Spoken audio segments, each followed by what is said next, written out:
සියලු දෙනාටම සුබ දවසක් වේවා. අපි බලමු අපි එදිනදා වැඩ කරනකොට මම දැන් මෙතන කියලා නැත්නම් මම කවුද කියන එක පවුලේ මට තියෙන්නේ මොන වගේ ක්‍රියාකාරකමක්ද කාර්යභාරයක්ද කියලා මේ පුංචි සතිමත් දරුවා තේරුම් ගන්න හැටි. ඒ වගේම මේක කරනකොට නැත්නම් ඊට වැඩිය අවශ්‍ය කටයුත්තක් කරනකොට අරසකාරී විදියට කටයුතු කරන හැටි විදුලි උපකරණ තියෙනවා, කැපෙන උපකරණ පීයක් ඇති තියෙනවා. ඒ වගේම ළඟ ආල පාල කට්ටිය ඉන්නවා. අන්න ඒවට වයින් බාධා වෙන හැටි, බාධා වළක්වා ගන්න හැටි. ඒ වගේම කවුරු හරි උදව් කරනවා නම් Taman අරසා වෙනවා. නමුත් Tamanම Tamanගේ අරසාව සලසගෙන ඉන්න දිකේ දැනක්නේ අපි ගෙදර කියලා කියන්නේ. ගෙදර උඟක් කළාට පොඩි දරුවෝ ඉන්න තැන් වලට ගැළපෙන දේවල් තමයි තියෙන්නේ, අනවශ්‍ය දේවල් ඇත්තේ නැහැ. ඉතින් අන්නේ தත්ත්වයටදී ඒ දරුවා තමන්ගේම කටයුතු ටික, ගෙදර වැඩ ටික තමන්ම කරගන්න ලෑස්ති කරන, උනන්දු කරන සුළු ගතියක් තියෙනවා නම් මම හිතනවා ඒක දරුවෝ විශේෂ දෙමාපියන්ගේ තියෙන ආදර කරුණාවක් කියලා. දරුවන්ගේ වැඩ ටික කරලා දෙන එක නෙවෙයි වැඩේ. බැරි වැඩ වලට උදව් කරන්න ඕනේ. නමුත් එයාට යාගේ වැඩ ටික කරගන්න අරින්න ඕනේ. ඒ වගේම ඒකෙදි කලබල කරන්නේ නැතුව නැවතිල්ල කරන්න අරින්න. ඒ වගේම ඒකට සතියත් එකතු කරලා සති මාත්‍රයක් දාගෙන ඒ කරන වැඩේදී ඒකින් නැගෙන සද්ද අහුම්කන් දීම, තමන්ගේම සද්ද වලට අහුම්කන් දීම නිහඬ භාවයත් පුරුදු කිරීමක් වගේ. ආන්නේම කරන්න පටන් අරගත්තාට පස්සේ එදින්දා වැඩවල අපි පවුලේ 7 දෙනෙක් ඉන්නවා කියලා හුඟක් පවුල් වල දැන් එහෙම නැහැ.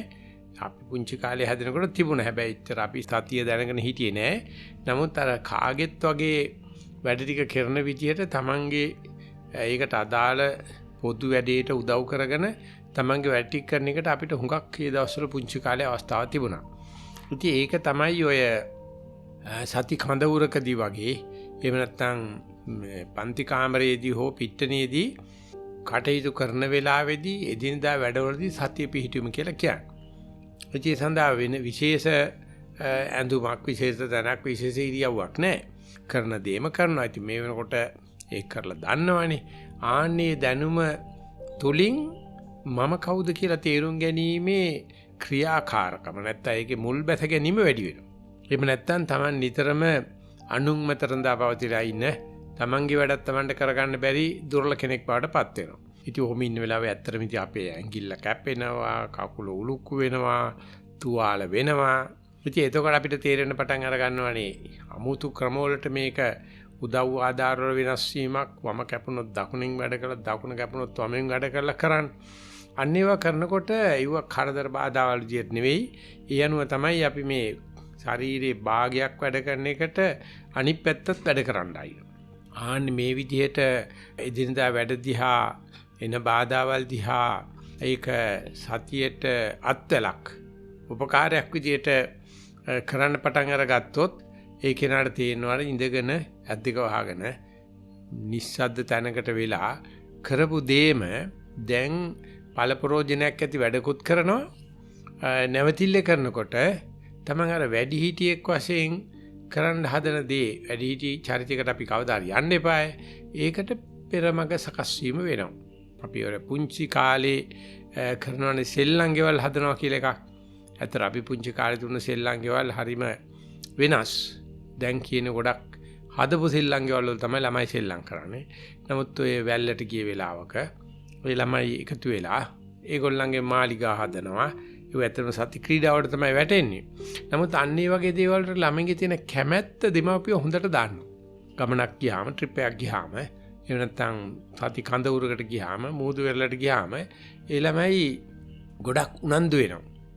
ඒ අන්නේ උනන්දු භාවය හොඳයි. එදිනදා වැඩ කරනකොට අන්නේක slowly, mindfully, silently කරගන්න එකත් නිතර සීකඳවනවනම් කවුරු හරි එකට මුල් තැන දෙන කෙනා එතකොට යාට තේරෙන පටන් අර ගන්නවා අර ඒ ලබන දැනුමේ, ලබන අභ්‍යාසයේ, ලබන අත්දැකීමේ ගොඩක් සෞඛ්‍ය සම්පන්න ගතියක් තියෙනවා. ආරස්සාව තියෙනවා. ඒ වගේම තමන්ට තමන්ගේ අනුන් තමන්ගේ අතර සම්බන්ධතාවය තුලින් එකිනෙකාට උදව් කරගන්න. ඒ වගේම මට යමක් තනියම කරගන්න පුළුවන් කියලා. ඒ විශ්වාසය ඇති වෙන්න පටන් අර ගන්නවා. ඉතින් විශ්වාසය ඇති කිරීම වටිනා නිසායි මං කිව්වේ මේක දෙමාපියෝ වැඩ කරලා දෙන්න යනවට වැඩිය ඒ සතිමත් දරුවට එයාට කරගත හැකි වැඩ ටික එයාට කරන්න දෙන ගමන් සතිමත් දරුවත් තේරුම් අරගන්න ඕනේ මේ තුලින් මම කවුද කියලා තේරුම් ගන්නවා. චිත්‍රාන්දින දරුවයි, ගණන් වලට දක්ෂ දරුවයි, කවි සින්දු කියන්න නටන්න දාන දරුවයි වෙනස්. ඉතින් අන්නේ කුසලතා අනුව විකාශය වෙන ගතිය, මෝරණ ගතිය, ඉදිරියට යන ගතිය ඉඳගෙන ඉන්නවටත් නොතේරෙනවම නෙවෙයි. නමුත් අර කොකා ඉගිලෙනකොටනේ පේන්නේ කන කොකාද සුදු කොකාද කියලා. ඒ වගේ මේ ක්‍රියාකාරකම් වල තමයි තමන්ගේ දක්ෂතාව වැඩෙන්න පටන් අරගන්න. ඒක නිකන් මේ ගහක් වැඩෙනකොට අවුව තියෙන දිහාට වැවෙනවා. මුල ওই පසේ ඕජාව තියෙන දිහාට වැවෙනවා. ඒක ගහේ හැටි. අනිත් වගේ තමයි පුංචි දරුවට අපි මේ එදිනදා වැඩ කරන සතිය ආරම්භක පටන් අරගෙන තල්ලුවක් දීලා ගත්තොත් ඒ දරුවගේ 아무තු වර්ධනයක් පේන්න පටන් අර ගන්නවා. දක්ෂතා හරහා කුසලතා හරහා. එහෙම නොවුනොත් අමතර දක්ෂකම ජීවන කුසලතාවේ වර්ධනය නොවුනා නම් එයා සාමාන්‍ය දරුවෙක් වෙනවා. මේ සති ක්‍රියාකාරකම් හරහා අලුත් ක්‍රමවලට අලුත් අභියෝග හරහා යන්න පටන් ගත්තොත් අන්න ඒ දරුවට ආවේනික දක්ෂතා කුසලතා කියලා තමයි වට කියන්නේ වැඩෙන්න පටන් අර ගන්නවා. අන්නේ වැඩිම හරහා එයා අනිත් අයට මේක කියලා දීමෙන් පවුලේ සමාජිකත්වයේ තහවුරු කිරීමෙන් ආරස්සාව ඒ වගේම එකිනෙකාට උදව් කර ගැනීමෙන් පොඩි හිටියෙක් වුණාට අර වැඩි හිටියෙක් වගේ පවුලේ සාමෙට වැඩි හිටියෙක් වගේ පවුලේ සමගියට ලොකු අත්තල් වෙනවා. අත්තලක් වෙනවා. එහෙම නැති ළමයි තමයි ගොඩක් වෙලාවට ඔය පවුල් වල එහෙම නැත්නම් පන්ති කාමරවල නැත්නම් කරදරකාරී දරුවෝ බවට පත් වෙන්නේ. යාට අර තියෙන හැකියාවල් ටික එලි දක්වා ගන්න අවස්ථාවක් නැති වුණොත් ඒක වෙනස් ක්‍රම වලට කරදරකාරී විදියට යනවා. ඒ නිසා ඉදිරියදා වැඩවලදී සති කඳවුරකදී නැත්නම් අපි විනෝද චාරිකාවකදී ඊළඟ සතිපාසල් දරුවට